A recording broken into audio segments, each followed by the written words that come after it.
Hello everyone, this is Shannon from That's So Po, and today I'm doing week 48 of my 2020 reads. This week I read quite a few things for Indigathon, plus a couple of other really good books and one DNF. First, I finished Moon of the Crusted Snow by Waubgeshig. This is a book that I buddy read with Amanda at Butch Poetics, who I will link below, and we had such a good time discussing everything that was going on in this book. So this is an apocalyptic novel that has a really beautiful atmosphere set in an Anishinaabe community in the very north of Canada. So one fall, late fall, basically everything goes dead. All of the cell phones, the electricity, everything stops working. And they're very far removed from the rest of the world, so they don't really know what's going on or that anything really is wrong for a while, since they're used to power outages. And as winter approaches and as things get more and more dire, they see that the rest of the world has kind of shut off. So this book was really interesting, especially because the atmosphere was so immersive. You felt the cold, you felt the coming winter, you felt that kind of lack of knowledge of what was going on. I really loved the atmosphere. Also, the issues that were faced by this Indigenous community were really, really interesting. I think that the idea of many Indigenous communities already having gone through multiple apocalypses because they have faced genocide by colonizers, therefore being a little bit more prepared than the average Joe for an apocalypse was a really interesting one.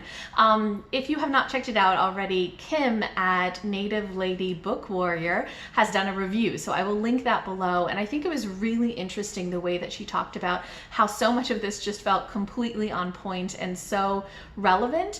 She's from the Hopi Reservation, and so that is a totally different place, but the same issues of reservations just not having the same access to services and things breaking down all the time and being able to get by regardless was definitely a really cool part of her review. So I loved that part of it. I loved also that this seemed very much in the line of a teaching, so a story that really has a moral. And this one seemed a lot about reconnecting with tradition and heritage and kind of those ways that make your community strong. There was so much about community in this. So all of that I really, really loved, but there were a number of things in this book that didn't quite work for me. So the first thing is just, I think, a personal preference. I felt like the story was a little bit too obvious. So many of the plot points were really, really predictable.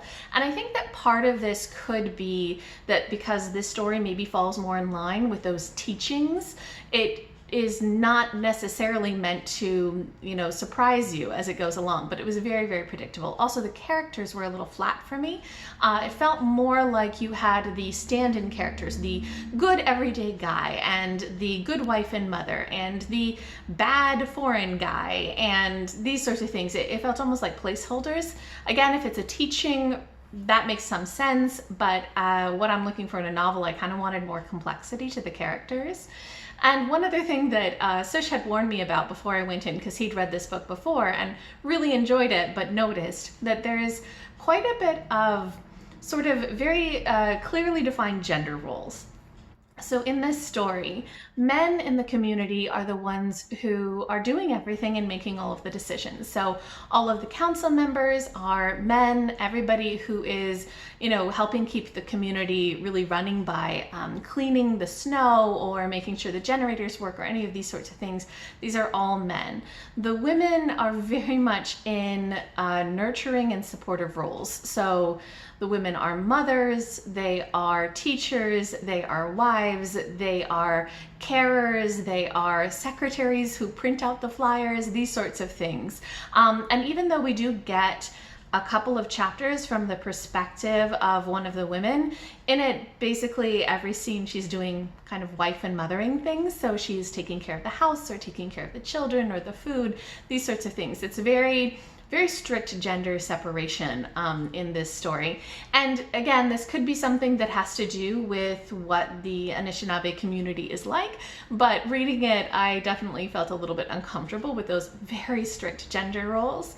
So Lots of stuff to like about this book, and I think that the atmosphere is great, and just that insight into a lot of the importance of sort of Indigenous heritage is really good, but there were some other issues that I had with it. So I gave it 3.5 out of 5 stars. Next, I read Love Beyond Body, Space, and Time, edited by Hope Nicholson. This is a collection of SFF short queer stories. So all of these stories are fantasy or sci-fi and focus on Indigenous queer characters or two-spirited characters. There was a real range of stories here, so lots of different things, some set in the contemporary modern world, some set in some sort of fantastical place or speculative fiction type of place, and lots of different authors, lots of different perspectives. I really liked that there was a mixture of things like trans as well as queer stories. My favorite story in this is Nicholson by Darcie Little Badger. I've talked about it before, but you can actually read it for free online, so I'm going to link that down below in case you're interested. It's really, really sweet about two women who fall in love on a spaceship going to Mars, where they're trying to take care of some dogs that have kind of gotten free. So that one was really sweet. Definitely, you know, some of the stories didn't work as well for me. There were some academic papers in this that were a little bit dry as well, but lots of good stories too. So kind of a mixed bag, but still worth picking up. So I gave it 3.5 out of 5 stars. Next, I finished The Sum of Our Follies by Shih-Li Kow.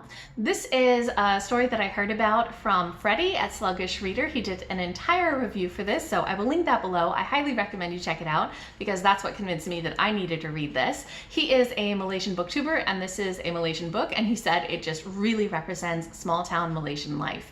I think that this was such a fun book. I really, really liked it. It is basically the story of this very small town, and a lot of tall tales related to it. We follow a couple of different main characters, and some of them are just so great. I really love, there's an old woman, BV, who is so crotchety. There is like a preteen girl, Mary Ann, who's really, really stubborn. I just loved all of the characters. I loved the tall tales of these sort of semi-fantastical things that happen in this town, and some of the ways that this town just evolves and changes. It's got a lot of heart. It's really funny, but also has a lot of kind of darker things too. There's quite a bit of darkness underlying many of these stories. It is a novel, but it also reads almost like a collection of short stories of little events that happen in the town. It's just thoroughly enjoyable. But some of the content is a little bit heavier. There's some death. There is definitely some issues with things like rape, or things like trans characters being treated pretty poorly, being misgendered, conversion therapy camps, these sorts of things. There's like corruption of police, these sorts of things. So there's definitely some heavier topics in this, but I really love the way that the book handled everything. I will warn though that it's hard to get your hands on this book because it is published by a Malaysian publisher. I got it through interlibrary loan through my library, but they had to request it multiple times because there's apparently only a few copies in the US, so just giving you a heads up. I believe you can buy the ebook copy from the publisher itself, so I will link that below in case you're interested in getting your hands on a copy of this, but I thoroughly loved this book. Again, I recommend Freddie's review of it if you want to know more. I gave it 5 out of 5 stars. And lastly, I finished a children's picture book trilogy called The Hat Trilogy by John Klassen.